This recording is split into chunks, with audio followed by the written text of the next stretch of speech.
Good morning, guys, and welcome to the Emergency Storage Shed for another week. We're up to episode 155, and last week I did a bit of a shorter video and explained that I've got so many other things on the go and I want to start doing some repairs on things that perhaps I won't tackle 2 boxes at a time on these episodes and just keep them a little shorter.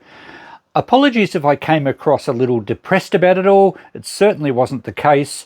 I did have a few comments. In fact, Brian of Melbourne, I think his name is, he actually had some really good advice for someone that's cleaning up and is getting a bit overwhelmed with it all, and said, don't keep all the repair jobs, just keep one. Pick out 10 off one shelf, pick your favorite one, sell the other 9, sell all the stuff you're not using. You have lots of tools that you aren't using, they're just sitting on the shelves here. Sell them, clear them out, get on with it. And yes, it's good advice if you're trying to empty a place and there's no emotional attachment with it, or there's no... Look, in this case, it's one of those situations where I want to enjoy the journey. It's not about the destination. That will happen in due course. I'm loving the journey of going through everything, and I want to repair all this stuff. Yes, I'm not going to use a VHS player. I'm not going to use a CRT TV, but I want to check them all and fix them all and sell them because, well, I get better money for them when they're going. I get videos out of them when I'm repairing them. And yes, I've probably got more projects that will last a lifetime, but hey, I like it that way. I'm the sort of player, the guy that plays Tetris, that just loves when everything happens quicker and quicker and quicker, and you've got to keep up. And hopefully I do keep up. Anyway, enough of that. That's a long introduction. We've got to get something out of this shed today, and I'm going to keep it quick, I think. And down on the floor, a few of you have noticed the old book press, beautiful big old cast iron book press. Let's get that into the bench and have a look, and we'll take things from there. Now, technically something has already left the shed this morning, and if you watch Christine here carrying away a set of shelves that she claimed to put fabric on, and that actually qualifies for something out of my shed, so maybe I should wind up now and say thanks for watching. No, it's something out of the shed, which is fine. She has a use for it, and here's where they were, and I was starting to put some more projects on them, but that's okay because I've got plenty more in here. So something has left the shed already. We're going to get this book press out of here. We might also work out what we're going to do with those things leading up. There's 2 long, I think it might be 3 long rods with wooden cotton reels on, and a couple of other things which I've mentioned a few times. In fact, I'll mention them again now. They won't be leaving the shed just yet. This one is actually the drive mechanism from a shearing plant. It's a single stand shearing plant. It has the elbow here, and the handpiece would have gone on this section. I do have the motor that goes with, buried in the carport, so we will leave that in here until I dig the motor out. This other item is a carburetor assembly and an exhaust pipe, so it's actually upside down, that came off a very old engine that I again have buried somewhere else, and I do have plans of restoring that one day, so we'll hang on to that as well.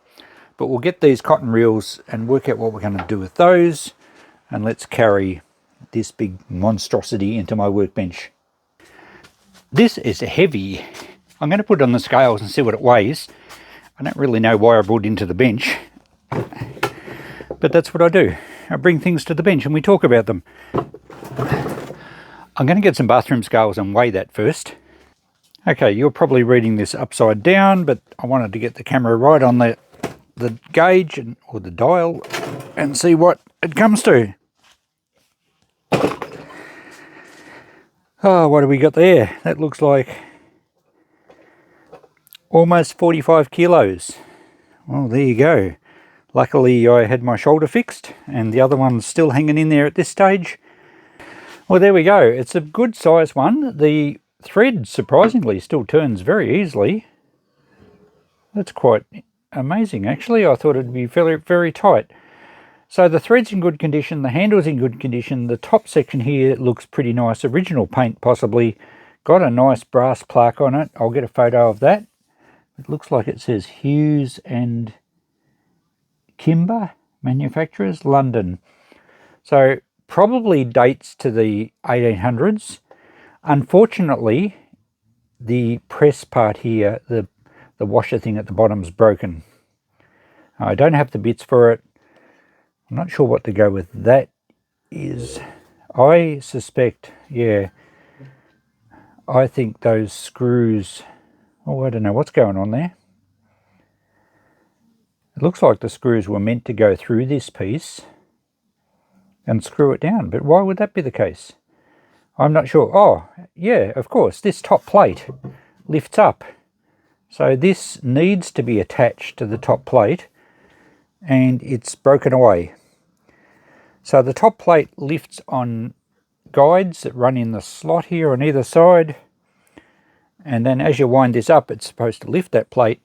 Now a book press is, by its very name, is meant to press books. Now when they're binding books back in the old days, I guess they had to put a lot of pressure on them to keep the glue on the spine all aligned, and everything glues up nice and tightly. That top plate is loose. I wonder if we can lift it a bit. Yeah, look at that. Okay, so it's just two flat surfaces that press together. Ouch. And jam your fingers. And you would put more pressure on by turning this down. So obviously books are going to have a bit of spring in them, so you would wind that down to a certain pressure. I think they were also used as copiers. I believe you could write something with a certain type of ink and then put a damp piece of paper in there or something, and it transfers the print onto another piece of paper. So it's like your very first photocopier. So it's in good condition except for this plate that has to screw to this plate has been broken. It's cast iron, and I would like to try and repair that one day.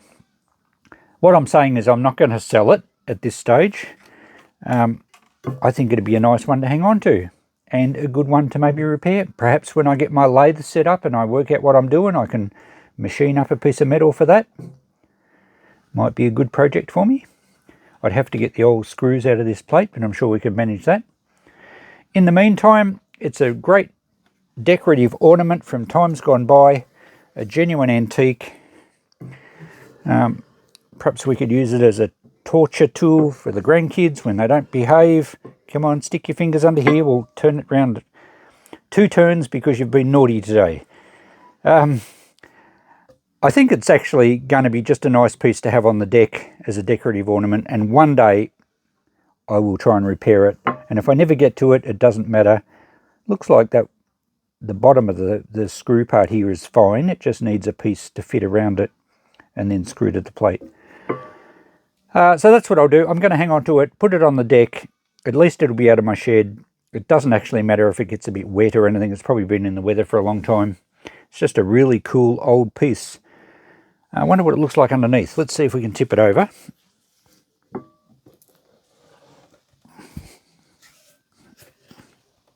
Oh yeah, it's just a decent casting. It has got some large nuts either side here. Hopefully you guys are still in shot. So we could take the top assembly off if we're going to restore it. I don't think maybe I'd paint it black. I don't know, I don't like metal pieces being painted. I like to see their original patina. Well, we'll consider that down the track. I'm trying to drop it without thumping my bench too much. And yeah, so there we go. It'll be a project down the track, but if not, it'll be just a really nice ornament up on the deck or somewhere. Now, you're probably all wondering what it's worth. Well, I think these things used to be kind of readily available for a few $100s, but I reckon they've gone up a lot in recent times. And I did a quick check on eBay and other sales platforms online, and they seem to be making $300, $400, $500 regularly. There was a few around. It's a fairly common design. There were other designs, and I did see some sell for around $700. So they bring a fair bit. I think it's always going to be a sought-after piece. They're rather an iconic antique, and that's why I'm not worried about hanging on to it. And I think I said in another video a while back, if you're going to hoard stuff, make sure you hoard good stuff. And then if your kids have to clean out your estate, at least they've got some value to work with and not mucking around with sheds full of worthless junk. So I'll brush this off a bit. We'll put it up on the deck somewhere. I'll show you where I'm going to put it. And that will get one piece out of the shed. We may revisit it down the track. Now I thought for now I'd just put the book press on these old scales. And whilst they're sitting on the old scales, we could even try and weigh it with these old scales. So this is a set of Avery, English made, Birmingham actually, made wool bale scales or platform scales. And I used to have all the weights, but I think some have gone missing. However, I think we can get a pretty accurate weight. And this one is 100 weight, 1 CWT. Now this would be the English 100 weight, which is equivalent to 112 pounds, I believe. And that's too heavy. Only just though. If that had been still a little high, we could have adjusted this piece here along and read off the scale and add whatever reads on the scale there to the weight here to get our total, and your aim is to get it perfectly balanced just here between the two thingos. But that's still a little bit heavy even with this piece right back. Not much. Probably wouldn't need much more weight on here, and I'll just put my foot on the side of it and we'll see that the scales then, with only a little bit of extra weight, the scales will actually balance. So let's say what was 100 weight here is 112 pounds, which I think is around about 50 kilos. So what did we say that was before on the bathroom scales? 45 kilos. Well, that would be about right.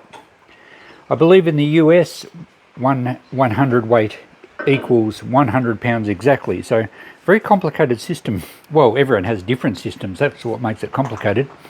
But let's work in kilos. 45 kilos. Heavy enough to give me a sore back if I hold it for too long. And I think it can stay there for now until I find a better place. Now, these cotton reels, there are 3 lengths of them. And it looks like they're just put on a rod with a nut on the end. And I don't know what they would have been used for. They're like rollers, but they wouldn't have any real strength. I guess it doesn't matter, depending what you're rolling across them. I don't think they've really got any value as rollers. And I'm pretty sure they're cotton reels. They haven't got any labels on them that I can tell. Well, they may have the remains of some. There might be some inside. So I'm just going to take the nut off. See, it's just got a square nut on the end. I think that'll undo. No, that one's tight. One of the others was loose. Maybe it was this end.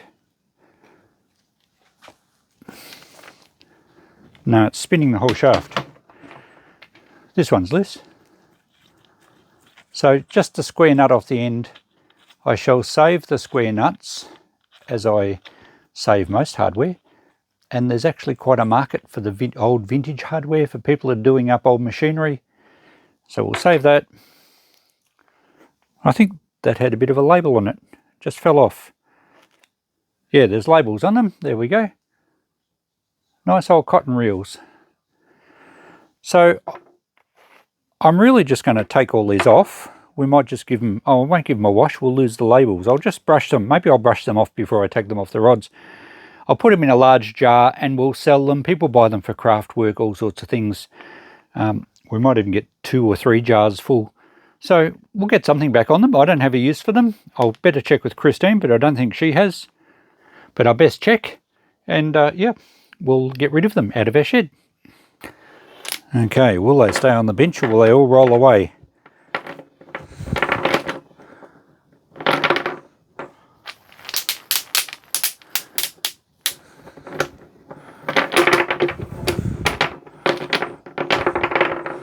Someone went to a lot of trouble to save all these.